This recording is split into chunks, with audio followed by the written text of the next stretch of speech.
نعمل ايه لو أطفالنا بتشتم وبتسبب لنا إحراج كبير؟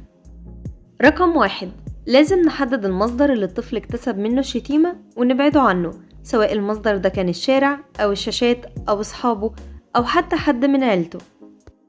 رقم 2، بلاش نبالغ في تصرفاتنا ورد فعلنا مع الطفل، يعني بلاش نضربه أو نوصفه بأوصاف سيئة، لأن معظم الأطفال بتقول الكلمات دي وهي مش فاهمة معناها.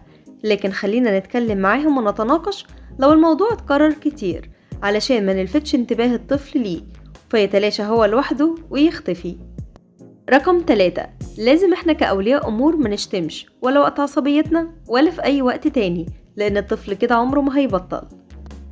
4، نحاول نتكلم مع الطفل ونحاول نكتشف المشاعر اللي جواه، وبعد كده أساعده على تسمية الأشياء اللي بيحس بيها، وأعرفه إزاي لو هو زعلان أو متضايق إزاي يستخدم الكلمات وإزاي يوصف اللي حاسس بيه بطريقة صحيحة.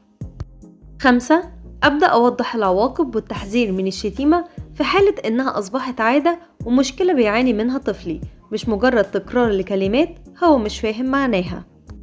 6، ما ننساش مكافأة وتشجيع الطفل لو لقينا تحسن ملحوظ في تغيير سلوكه،